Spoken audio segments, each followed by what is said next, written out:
Hello and welcome to The Long Play, where we listen to some of the world's greatest albums. It's a bit like a book club, but there are no... What, Paul? Books. Yeah, that's right. How's it going? Well, I mean, I think we've recommended a couple of books to back up your listening, actually. Exactly. Yeah, in the mid-month missives that I send out. Yes, be sure to sign up. I know we say it every time. Halfway through the month, I send out some like background reading for the albums. And this month's album is...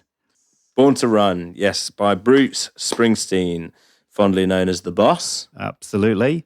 To his fonds. How are you feeling about this, Tom?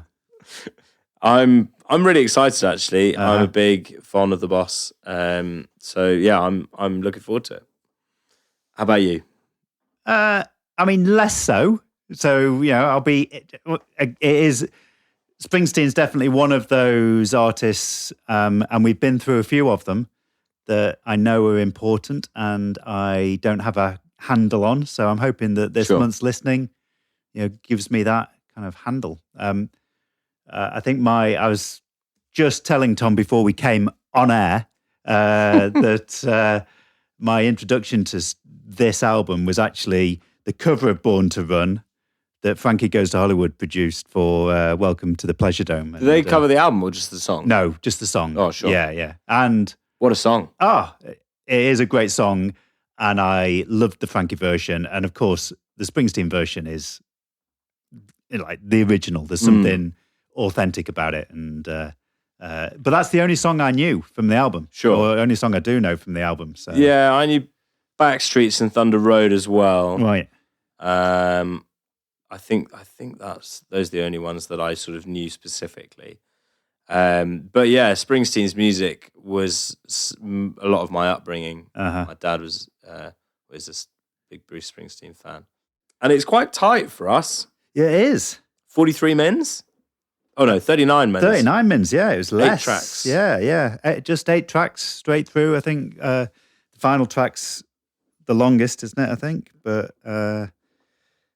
Yeah, it's made up by a 9-minute song on the end. Yeah, exactly. Even closer to 10 minutes. Yeah, maybe he was under contract to produce an album of a certain length and just bolted on a long outro. Not unheard of. Yeah. But yes, I mean, he's very well known for his live shows and what he puts out. Sure, yeah. I mean, he's been touring the UK recently, hasn't he? And he was recently just playing Wembley Arena. I think. Yeah. I saw him, probably about a decade ago now. And even then he was a legend for, how well he was doing and how long he was spending on stage. So I saw him at Hyde Park. Was that when they had to turn him off? Yeah. Yeah. I was there. Wow. He was on stage with Macca singing Twist and Shout. Yeah. And they turned him off. And then I heard a rumour that the next day, I think he was playing in Dublin maybe. And he started from the beat that they switched him off and carried on. Obviously, I don't think Macca was there, but that's pretty fun. Yeah. So yes, I'm very much looking forward to doing a bit of this. I'm going to definitely go out, get the vinyl, get a kind of... Have you vinyled all of the ones we've done so far? All of them. Yeah, 1989 as well? Oh, yeah. Yeah, brilliant. Yeah. That's very good. Yes, absolutely. So yeah, this was his third studio album, and it was a kind of it was his breakthrough album, and the album that saved it. It saved his career is perhaps a bit over the top, because I'm sure had his label dropped him, which was the threat if this wasn't commercially successful, he would have found a way. Surely the boss would have found a way. Surely. But this was a make or break as far as his relationship with the record company, with Columbia. Oh, he was signed to Columbia, was he? Yeah. And the first 2 records were, relatively speaking, commercial failures. So the pressure was on, really, for this album. I was just looking at where this sits in the sort of chronology. Darkness on the Edge of Town is one that I knew quite well. Right. Born in the USA, obviously. Yeah. Another great album. Yeah. Great cover. Loads of really good covers, actually, on here of his work. I'm a big fan. Yeah. And so other works of Bruce Springsteen, like, is there other songs that you know that aren't on this album that... I mean, just the hits, obviously... Dancing in the Dark. Yeah, sure. Yeah. And Born in the USA. Mm-hmm. There's not many. I think I might have just used them all up. How about The River? Kind of. Oh, well, there's a version on the live 1975 to 85. I think maybe all of the songs on that are only like single songs, but they're taken from obviously a decade's worth of touring. Yeah. But on there, the version of The River. So the reason I'm saying that is because I don't know if there's multiple versions of The River. Yeah. Maybe I'll have a look whilst you're talking and listen to that. It is breath. It's a short album, this, but it took a long time to record. So they went from January 1974 to July 1975. Wow. And then it was released in August the following month. So, yeah, long. Mostly because Springsteen was hoping to emulate Phil Spector's Wall of Sound production. Right. Yeah, that's what he was going for, and he was struggling with it.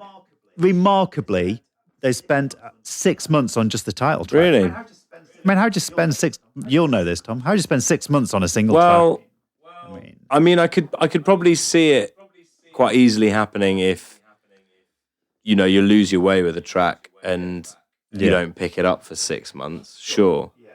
But yeah, as far as spending 6 months solidly working on a track. 6 months of studio time. I mean, it is a great I'd be track. going mad. But so he really, it was apparently a very intense and prolonged recording session. What's nearly 18 months nearly. Yeah, wow, that's a long time. Of recording for an album of this length is remarkable.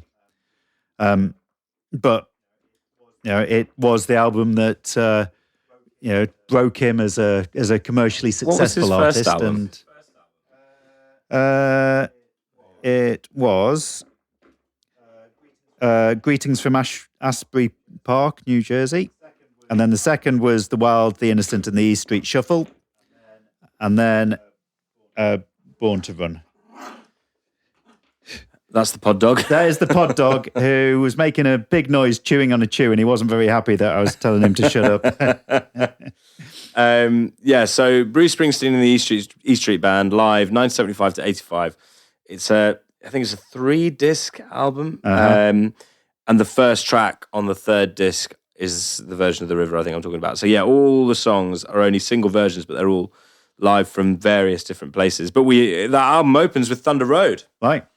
The first track on the album. And yeah, I'm looking forward to it. I'm looking forward to a bit of, we seem to be just really sort of dipping in. We do one album off and then we go, let's have some more harmonica back in our lives. Do we though? But again, a really different style again to both the people that we've had. Uh-huh. I don't want to call us sort of specialists in harmonicas. But yeah, I'm excited for it.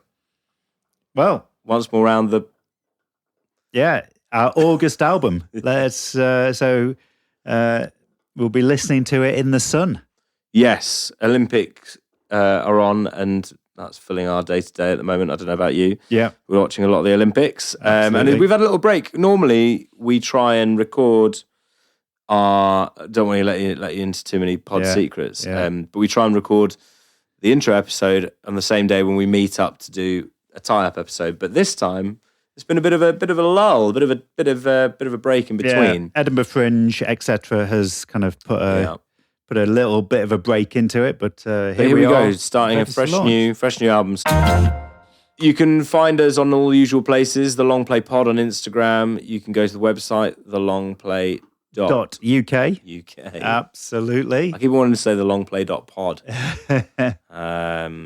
But yeah, thelongplay.uk. Yeah. And sign up to the mid-month missives. Paul is doing some absolutely amazing work. Every month you get a nice little digital parcel in your digital inbox to have a little look through, a little bit of background listening, background watching, background reading, just to sort of round out your experience. Yeah, and I feel like that's really what I'm really looking forward to with this album, actually, because it's not... as we were saying, it's not the sort of music that I naturally connect with. So having, getting that context and understanding it's going to be really important for me this month. So I'm going to be delving into lots of reviews, lots of articles on it. I know that it was reissued alongside a concert film and a documentary. So I'm going to try and dig out that documentary and watch it. And Well, I look forward to you sharing it with us when you do. Absolutely. Great. Well, that's all from us here. So get listening. We'll be sure to share the poll when it goes live so that you can vote for next month's album. As well, write to us. Tell us what you might like to hear. Every month we sort of do what we think is a tiny bit of curating on the side of the poll. Absolutely. You know, we try and think about what we've listened to, what we haven't listened to. But if you've got something that you'd really like us to be considering, write to us. Let us know. We'd love to hear from you. Great. Well, Born to Run, here we come. Yeah. So without further ado. Yeah. No skipping? No shuffling. Well done.